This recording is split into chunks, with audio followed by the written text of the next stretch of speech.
What is up, everybody? It is a big Saturday night here at Wingnutz. Kansas City Chiefs are on to the AFC title game.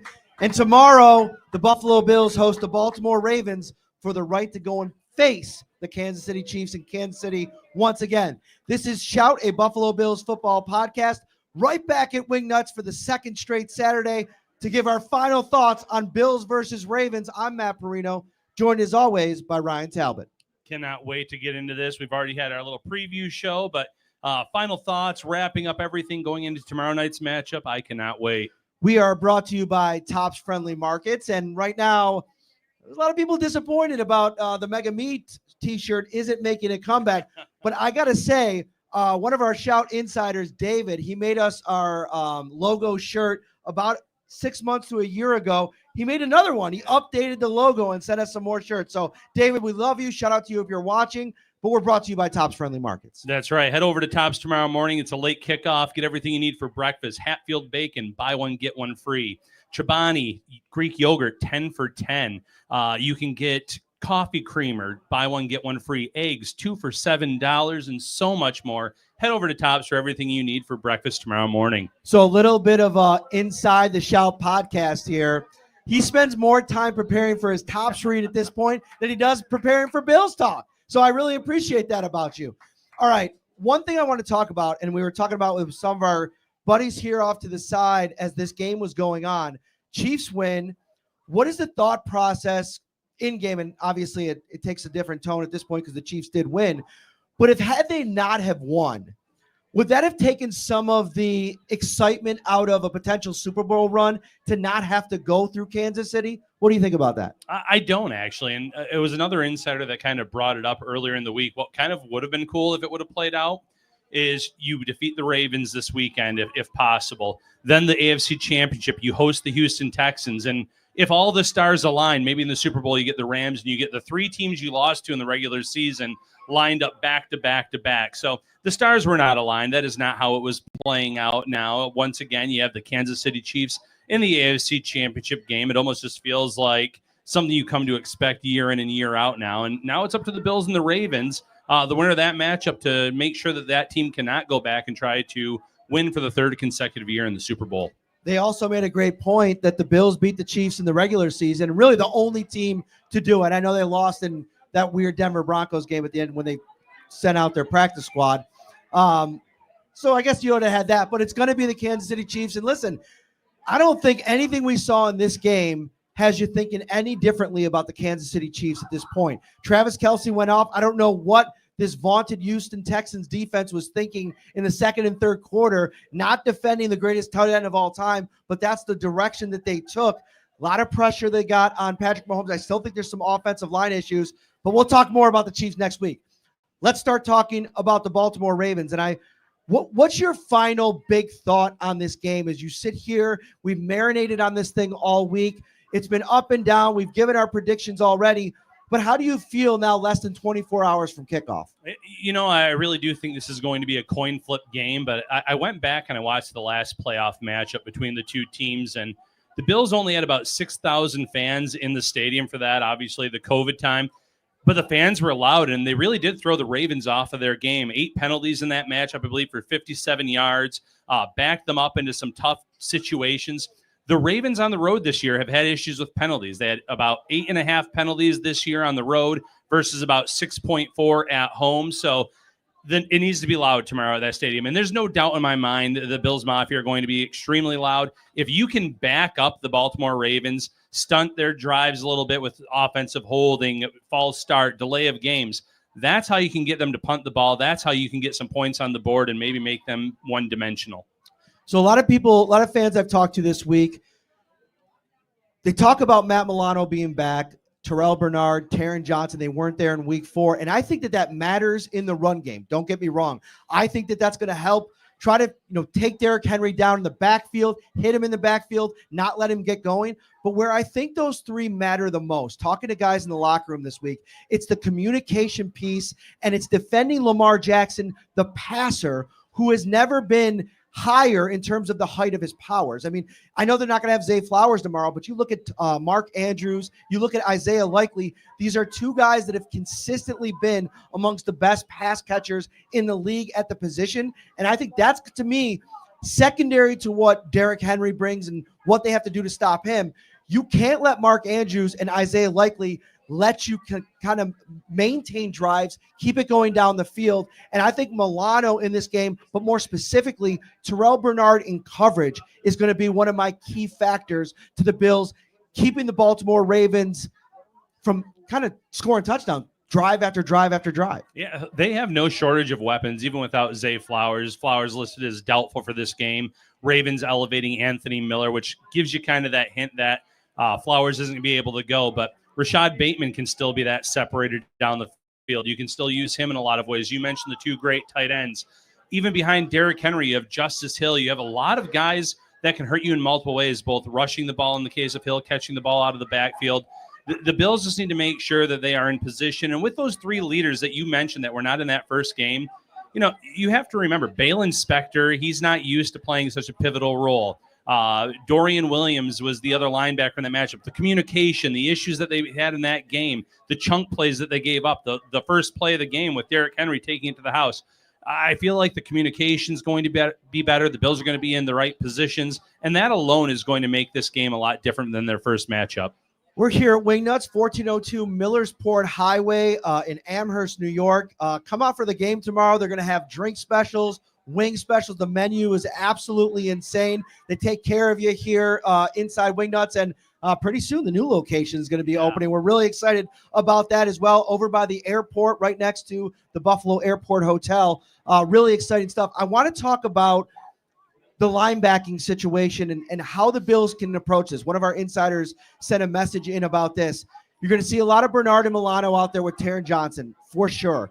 How much do you feel like the Bills go to three linebackers, and what kind of creativity do you expect from Sean McDermott when he does decide to go with that look? Because to me, it's going to be about, all right, what kind of stunt games can you pull off? What kind of blitz packages, exotic blitz looks you can throw at them? You want to confuse that front. You want to confuse Lamar Jackson as much as that might be possible. What do you think they try to dial up when those three guys are on the field with Dorian Williams? Yeah, and first and foremost, I think they are going to have a lot of three linebacker sets in this matchup. And at times, you do want to send the pressure. Maybe is Dorian Williams in that role. Terrell Bernard has shown in actually Matt Milano. That's something that has been part of his game for a long time. So all three are capable blitzers.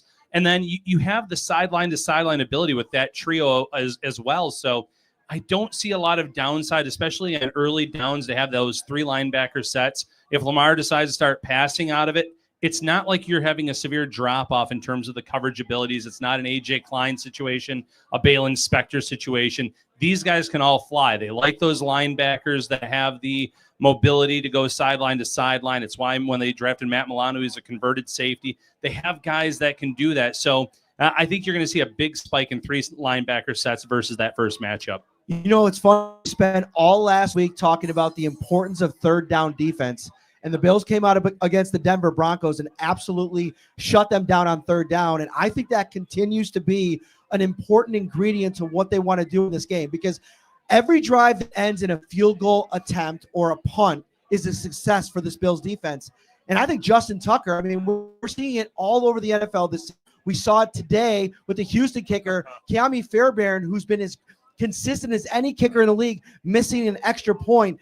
There's going to probably be some missed kicks in this game. I know Tyler Bass has kind of been up and down as well, but third down defense, forcing them into kicks somehow, to me, is a big factor as well. Justin Tucker has really struggled this year, as has Tyler Bass at times. But, you go into this game, you don't know what the field's going to be like. And Chris Horton, the special teams coach who thinks this is a heated field, it is not the case. It's going to be slick. You could your front leg can slip very easily on those kick attempts. The wind, we know all about that at Highmark Stadium. If you can get them into those field goal kicking situations, it's 4 less points than a touchdown. That's the given. But two, there's no guarantees here at Highmark Stadium or across the league this year based on how kicks have gone. You want to definitely get them in those situations when you do have that bend but don't break defense. What do you think that conversation was like between John Harbaugh and the special teams coordinator after he said publicly? And here's the funniest part about the whole thing. The Ravens team account shared it. Yeah. So if I'm John Harbaugh, I'm actually absolutely going nuts because it just kind of comes off as a little bit incompetent. And I think special teams is going to play a big factor. We talked about this during the week. Sam Martin has had such a bounce back season from last year. I seen him kicking in the field house this week. He was absolutely booming punts. The elements are going to make it a little bit different. He's got to be so good tomorrow because the longer the drive happens for this Baltimore Ravens offense, the better position you put this defense in. Yeah, and you know, the more potential accidents or misplays could take place, the fumbles, the punch outs, the slippery football, the strip sacks, you name it. You want to make them go a long distance because that's what the Bills defense has thrived on all year, Matt, is the turnover on defense.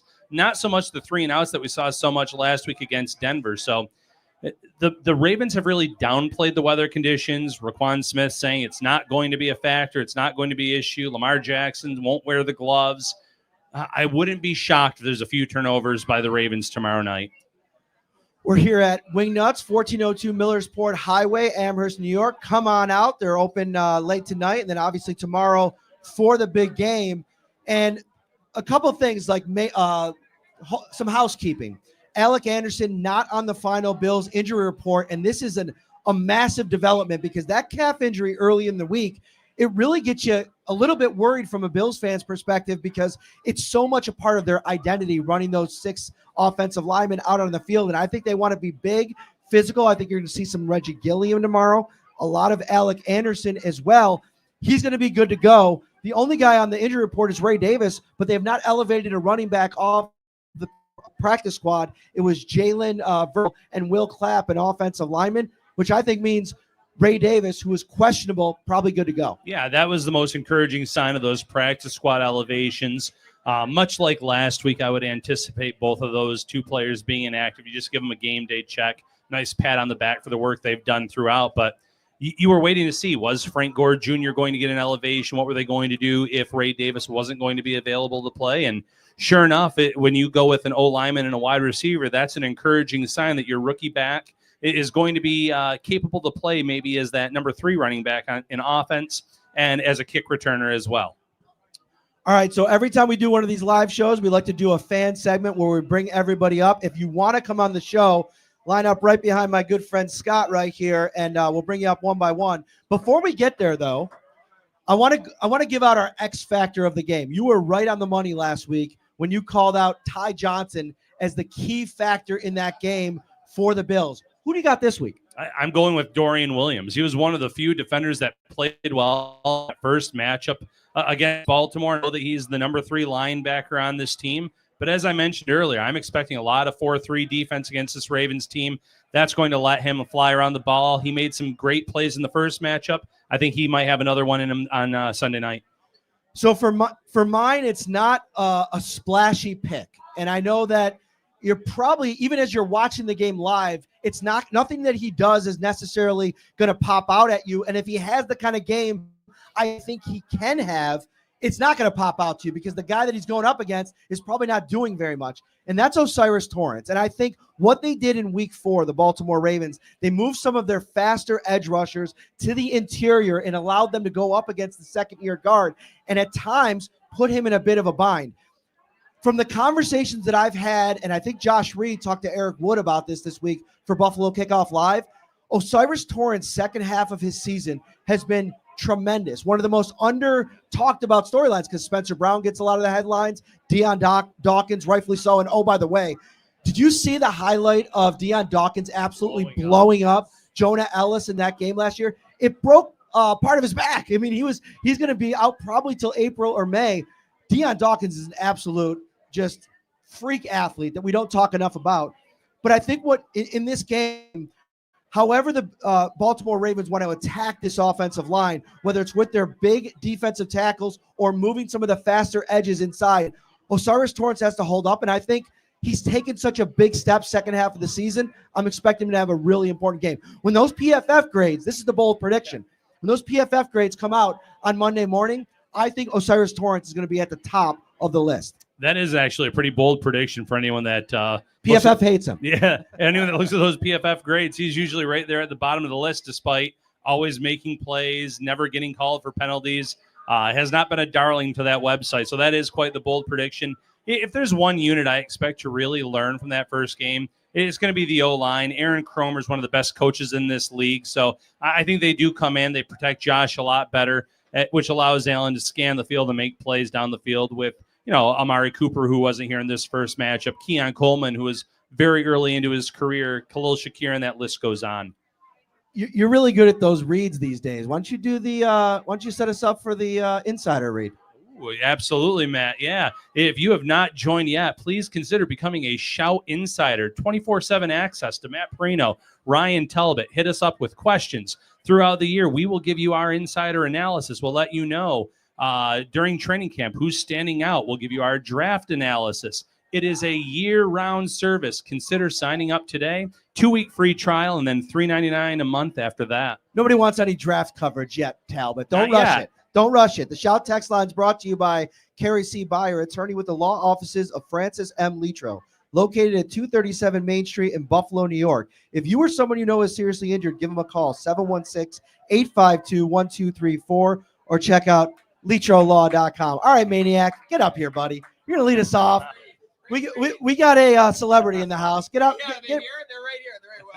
Yeah, you come in the middle. You come in the middle. Great. Mr. Maniac himself. We're here at Wingnutz. We're here at Wingnutz. What a sexy crowd. I don't care, Northtowns or Southtowns. You're all very above average when it comes to attraction levels. So give yourselves a pat on the back. So you got, I think Ryan's going to be a big fan of this shirt here. Well, no, you're the bigger fan. You WWE guy through and through. You're talking wrestling every week. If anyone follows at Matt Parrino on any social, it's wrestling talk. Then he eventually gets to the Bills, obviously, Ryan. We know that. Eventually he gets there. So eventually gets that. Did you catch our show yesterday? Of course. He screwed up the read on the insiders and he called them the outsiders. Oh, yeah. And I dropped the NWO line. You had to love that. I did love that, but I also saw the read that you just did. You may as well have been getting someone to hold your hand the whole way. You're right. But shout out to the law offices of whoever it was. We give them a lot of credit, and I'm sure they're the best. With that said, speaking of being the best, where's the anger? Where's the outrage at Lamar Jackson stealing this MVP right before our very eyes? Nothing changed. A group of 50 people voted. Nothing changed, and all of a sudden he's the favorite. Where is the outrage over this theft? So you're mad about this? Yeah, why wouldn't I be outraged? Where is the outrage, Buffalonians? I understand we've become an above average Buffalo football team. I understand that, and I appreciate it. Thank you. This deserves a lot of booing, but let's direct that vitriol. Let's direct that anger. Let's direct that outrage at number 8 tomorrow on the field, and I think we'll take care of it, because that field's not heated. I don't know if you guys know. It's not heated. It's not heated. It's not heated. I just don't think it's getting outside. I've heard all week we've gone from a slight favorite to an underdog. And what earth? Go back 4.5 months with whatever time machine they have in the MCU. You're telling me that the Bills are going to win 9 straight games at home, but now all of a sudden to Lamar Jackson, we're an underdog? Ooh, Lamar Jackson. Last time he was here, he was in a blender against 7,000 fans. Dude, facts only. Facts only. You are absolutely fired up. I didn't know we were going to get this version of you tonight. Oh, what, do you think I was going to come and sleepwalk through the Shout podcast? Are you serious? Make sure we're subscribing on all platforms, folks. Of course. But yeah, I just feel like we're not getting enough credit. All I've heard is all this week is how impossible it's going to be to stop Lamar Jackson. What about Josh Allen? What about James Cook, nearly 20 touchdowns? One of the best years a Bills running back has had in 3 decades. What about this diversified offense with Joe Brady? By the way, Joe Brady, I know he's interviewing for like 38 head coaching jobs right now. He's interviewing UFL, XFL, NFL, everything. But don't forget that this is a man with a chip on his shoulder. This was by far his worst performance on the road at Baltimore in his entire offensive coordinator career. He's got to be looking to prove something this Sunday.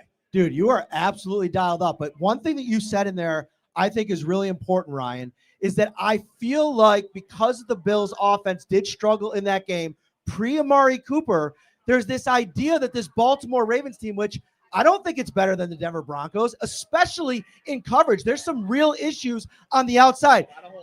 We were talking about our X factors tomorrow. I'm going to throw out another bonus X factor.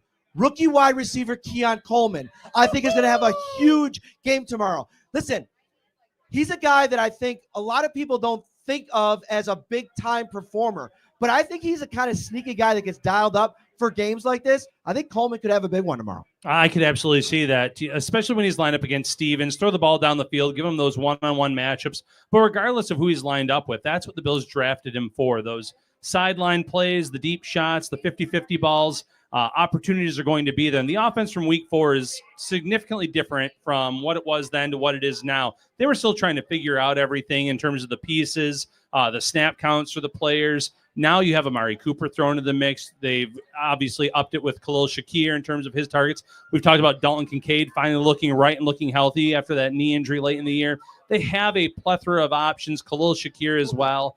I love plethora. Love it. Love it. And, I just really do think this is a much different offense than that week 4 matchup. You absolutely crushed this, by the way. Oh, thank you. Shout out to the amazing crew here at Wingnutz. I hope everyone's following the Shout Pod. These guys are great. Coverage. We all love the Bills. Everyone is here because they love the Bills, and they can't wait to rip the mother effing, for you, Owen, feathers off of the Ravens tomorrow. So let's make some noise, and let's have a great rest of the show. Let's go, Bills! All right, so everybody at home, follow Maniac social media platforms. That was historic. I feel like we should have charged some pay-per-view. That was promo of the year type stuff. You know what I love about Maniac? He never gets too high, never gets too low. You're right. You're right. He's always like steady. Even keel. All right. Who's next? Mark, you coming up? All right. Give it up for Mark, Mr. Boom Boom himself. What's up, brother? What's up? I don't know how I can top that. You can Way to open up the show. I mean, you got to bring the energy. That's what you have to do. How are you So, feeling about tomorrow? Pretty confident. My bold prediction is Bills 38, Ravens 27. Okay. And number 2, Kansas City. Yeah, I know you just beat the Texans, but when we beat the Ravens tomorrow, we go into Kansas City next weekend. Guess what, my homie? Your worst nightmare just happened. Buffalo On the road. Ryan, I thought we were talking about this earlier. I think that this is the real Mahomes offense at this point. Like, this does not seem like the Kansas City Chiefs of old. And I know Travis Kelce went off today, but at home, having all that time off to come out and only score, 23, 24 points. I think it's a very beatable team. And I guess maybe that's where they have us all where they want us, right? Like, because, they lull you into this, but you're confident. And you're believing in them. They're not blowing teams out either. Right. They are not blowing them out.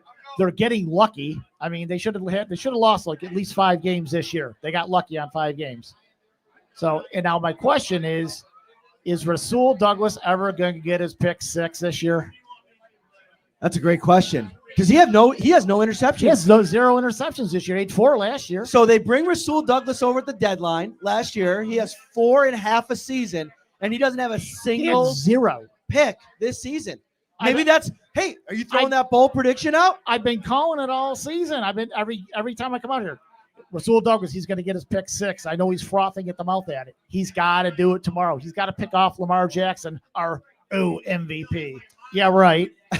I thought that Rasul Douglas, after the Broncos game, it was very telling where his head was at, because he kind of like, if you saw some of the clips that were posted out of the locker room, like, he heard all the noise about this defense not being able to rise to the occasion in big spots. I can't think of maybe a more fitting guy to deliver in a big spot, to your point, than Rasul Douglas. What do you think, Ryan? Douglas was interesting. When they brought him over last year, he ended up leading the team in interceptions. This has not been his year. Hasn't looked quite the same, dealing with some injuries as well. I mentioned it a few times already. With the weather conditions, I expect some of those footballs to bounce off of hands. That might be the opportunity for Rasul Douglas, one, to get his first interception. And then once the ball's in his hands, who knows? Maybe he goes the distance and finally gets that pick 6. The Lamar Jackson, though, is sick of hearing about pick 6s against the Bills. He said it again to the media this week, how he keeps seeing that clip of Taron Johnson. It would be great, if Rasul Douglas was able to add to that collection for the Bills tomorrow. What's worse than that clip? The stat graphic of Lamar Jackson's playoff stats. And honestly, that's a piece of this that I know a lot of people think, oh, Lamar's going to go on the road against the Bills defense and he's going to be so determined to, get rid of the narrative that's out there on him. But I think sometimes when you're trying to do that and you're pushing that hard for something, that's when mistakes start to pile up. And I think, he has something to prove tomorrow. Like, that's the long and short of it on Lamar Jackson. I don't think Josh Allen does have anything to prove tomorrow.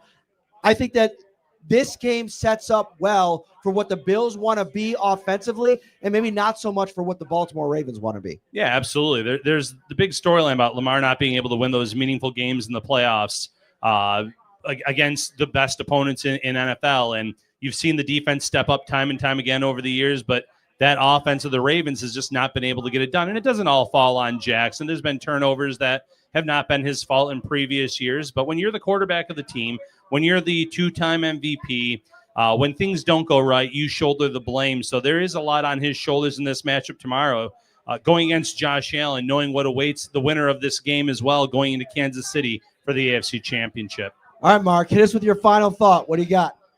Well, I think tomorrow Josh is going to prove who the real MVP is. I get it. Lamar Jackson, yeah, he's had a great season, but he's had the tools to get where he is with Derrick Henry, Zay Flowers, and all that. Josh, they didn't even predict the Bills to even make the playoffs this year. And guess what, people? We're here, and we're taking it home. Give it up for Mark, man. Mr. Boom Boom himself. Thanks, brother. I appreciate you coming up. Great stuff, man. All right. Where we go next? Anybody else want to come up before we get out of I here? was gonna say, pretty high energy crowd here tonight, Matt. Gee, did Mecca bounce? Is he up here? Come on up, Mecca. All right, I think we got a Baltimore Ravens fan in the house.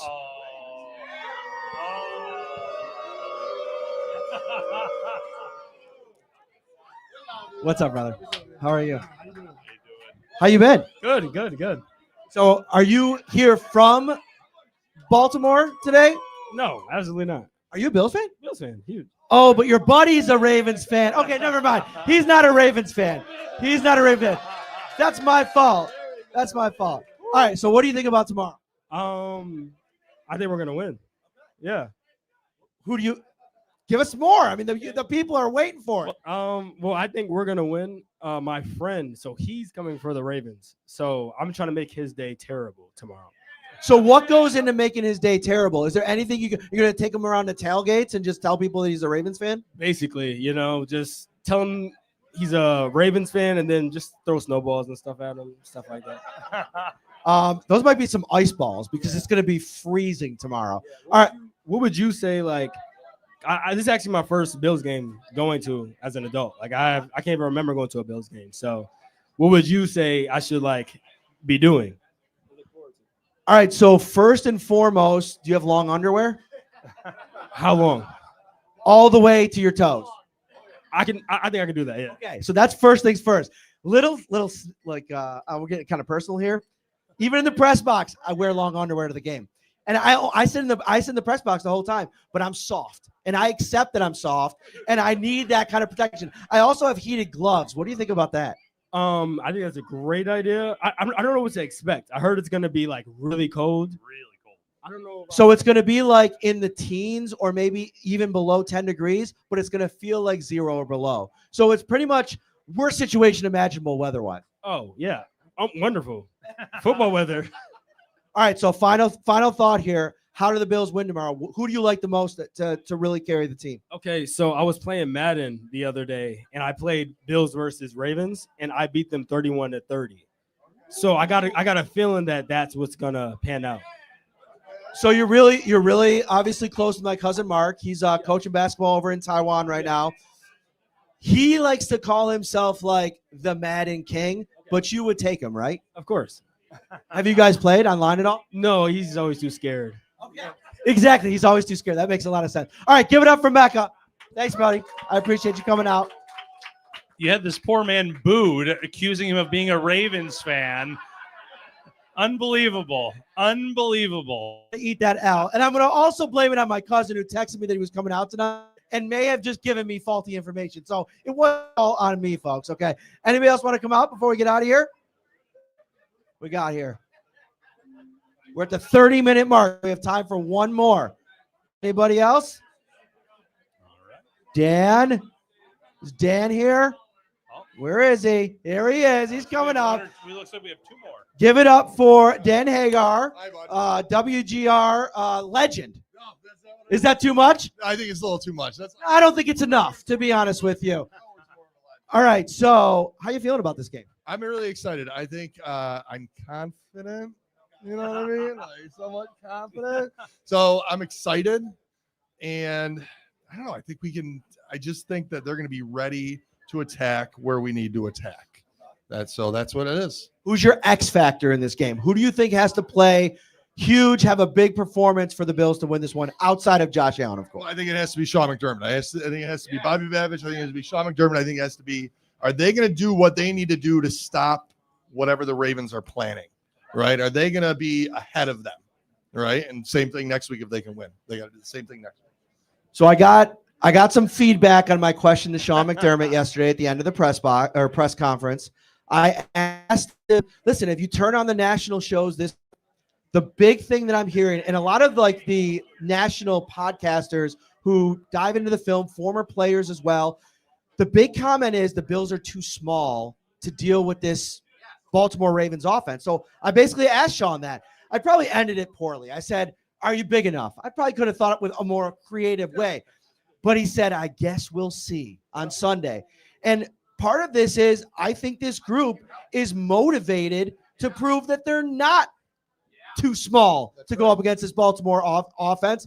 How do you feel like defensively they match up against this team? Okay, so I think that in order to beat a team that's bigger than you, in order to beat a team that's stronger than you, you have to beat them with technique, and you have to be able to do what you need to do. Like a big rugby guy, right? So like in rugby, we really teach these guys, you have to be able to get low, keep your head up, and drive through the body. You can't go in high on tackles. You can't go high on Lamar Jackson. You can't go in high on Derrick Henry. You have to attack his hips and bone saw him at the, put your shoulder right through his hips.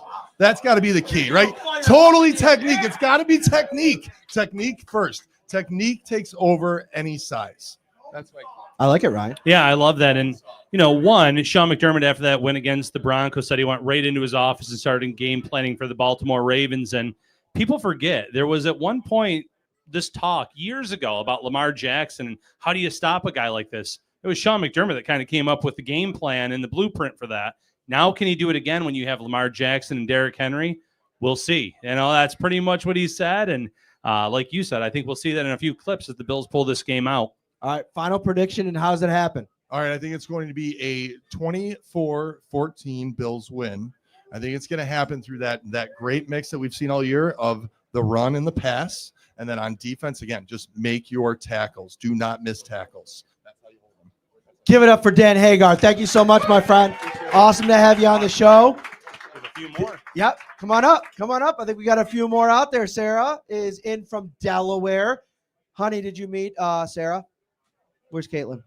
Hi, Caitlin. Did you meet Sarah? She's from Delaware. So every time Caitlin meets anybody, she tells them she was born in Delaware. She's very proud of it. You're here from Delaware. Thank you so much for coming out. How are you?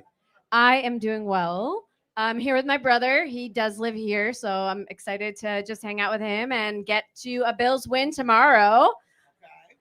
Now, how long have you listened to the Shout podcast? At least 3 or 4 years. Wow. So you're kind of you got on the board pretty early. We appreciate that. Why do you listen? Well, he's fun and you're knowledgeable.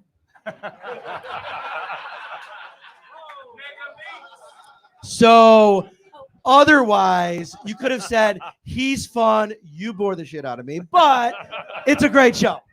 I also used to work at Top, so it's very exciting to get the Mega Meat Sale thriller. He is a thriller. All right, so give us how you think tomorrow goes. Well, relax. I'd actually say more he's mine, but relax over there, okay? Bills are definitely going to score over 30, so I'm hoping 34-31. Love it. Who has a big game? James Cook and Josh Allen. James Cook and Josh Allen. I like it. Everybody give it up for Sarah. You killed it. Good job. Thank you so much for coming out. I appreciate it. Do we got any more? I think that's it. All right. All from you. Yeah, final thought. Be loud if you're in the stadium tomorrow, Bills Mafia. You can also be an X factor in the outcome of this game. All right, for Ryan Talbot, I'm Matt Parrino. from Wingnutz, 1402 Millersport Highway. Come out for the game tomorrow if you want to watch, and we will see you after the game to break it all down. Take care, everybody. Enjoy it.